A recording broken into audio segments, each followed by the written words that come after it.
Assalamualaikum warahmatullahi wabarakatuh. Kali ini kita akan melanjutkan materi masih tentang trigonometri. Sebelumnya kita membahas tentang sudut-sudut istimewa. Kali ini kita akan membahas tentang sudut-sudut berelasi. Seperti judulnya, yaitu sudut berelasi. Artinya yaitu hubungan antara suatu sudut dengan sudut yang lain. Sebelum kita melanjutkan dengan sudut berelasi, mari kita pelajari dulu tentang kuadran di dalam trigonometri. Di dalam trigonometri, kuadran dibagi menjadi 4, yaitu kuadran 1, kuadran 2, kuadran 3, dan kuadran 4. Ini hampir sama seperti koordinat kartesius ya, tapi ini berupa sudut, di mana kuadran 1 itu dari 0 derajat sampai 90 derajat.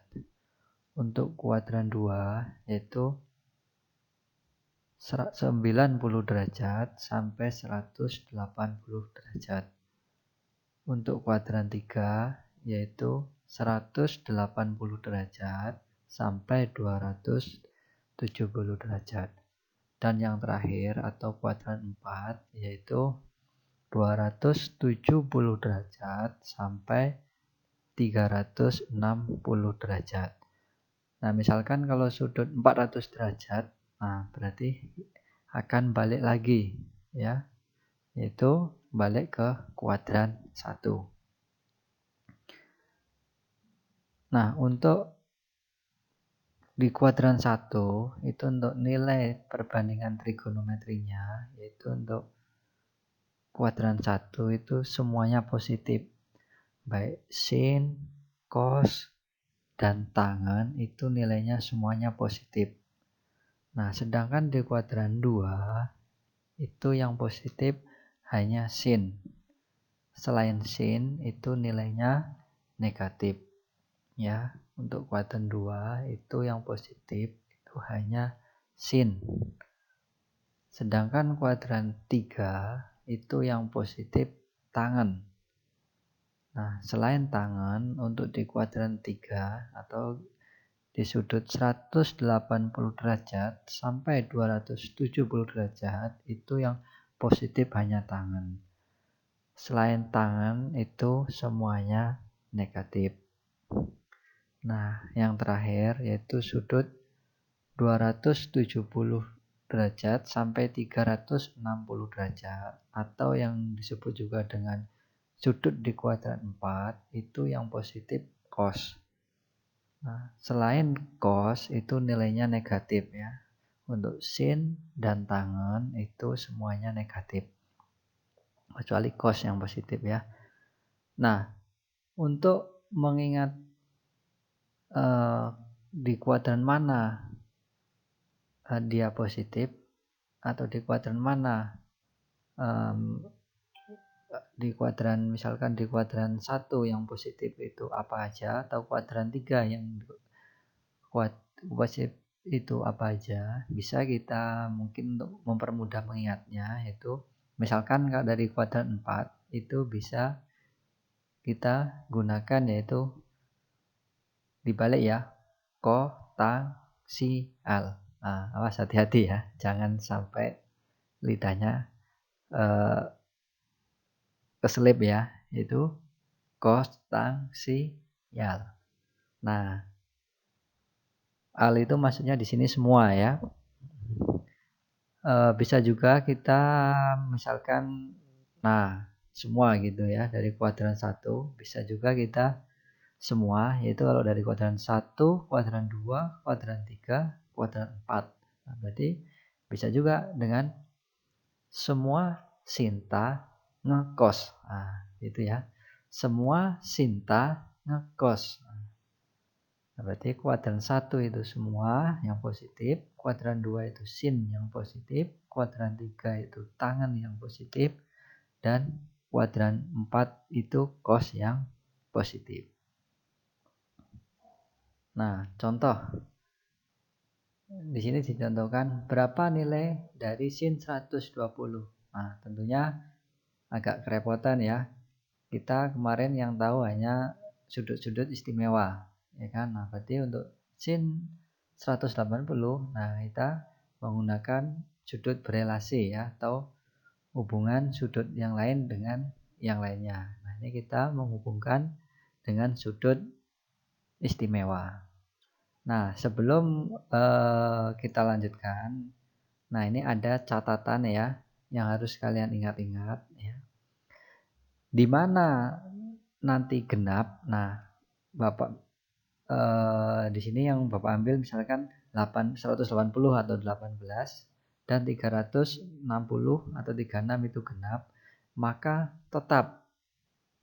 Dan di mana nanti ganjil ya, atau 90 atau 270, ini sebenarnya 90 sama 270 pun genap, maksudnya 9 sama 27 depannya yang Bapak ambil ya.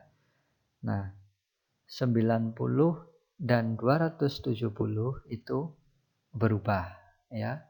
Bapak ulang catatannya ya. Untuk genap atau 180 dan 360 dia tetap. Dan jika dia ganjil ya, di sini 90 dan 270 maka berubah. Nah, kita lanjut ke contoh. Misalkan di sini nilai sin 120 derajat. Nah, sin 120 derajat itu kan bisa diperoleh dari nilai sin 180 dikurangi 60 ya. Di mana 180 dikurang 60 yaitu sama dengan 120 ya. Nah, ini genap, kita menggunakan 180 genap. Nah, karena genap maka tetap ya sin tetap sin. Nah, maka sin 120 akan menjadi sin 60. Nah, yang kita tengok yang belakangnya aja ya. Di situ 60-nya aja. Nah, berarti sin 120 sama dengan sin 60. Nah, kita tengok sin 120 itu berada di kuadran berapa? Nah, tentunya sin 120 itu kan berada di kuadran 2, maka nilainya positif. Nah, jadi nilai dari sin 120 itu sama dengan sin 60. Dia positif ya. Jadi hasilnya setengah akar 3. Nah, itu ya. Bisa kita menggunakan 180 min atau bisa menggunakan 90 plus tentunya. Kalau menggunakan 90 plus berarti kan bisa sin 120 sama dengan sin 90 plus 30. Nah, itu seperti itu. Nah, lanjut lagi contoh 2. Nah, misalkan di sini yang ditanyakan berapa nilai dari cos 120 ya. Cos 120. Nah, misalkan kita menggunakan yang ganjil. Nah, tentunya yang ganjil itu yang mendekati yaitu 90 ya. Berarti cos 120 itu diperoleh dari cos 90 ditambah 30 ya. Nah, ingat ini ganjil ya, 90. Maka ganjil itu berubah. Nah, yang tadi cos maka akan menjadi sin ya. Nah, kita ambil belakangnya yaitu jadi sin 30. Nah, di sini apakah sudah selesai? Apakah dapat betul? Nah, tidak ya. Ingat, cos 120. Cos 120 itu berada di kuadran 2. Nah, ingat, di kuadran 2 itu yang positif hanya sin. Nah, tentunya di sini cosnya negatif. Nah, maka kita tambahkan nilai negatif. Nah, makanya cos 120 itu sama dengan min sin 30 derajat ya. Nah, jadi nilainya min setengah. Jadi cos 120 derajat itu hasilnya min setengah. Ya, ini bisa menggunakan cos 20 ini bisa menggunakan 90 plus 30 atau menggunakan cos 180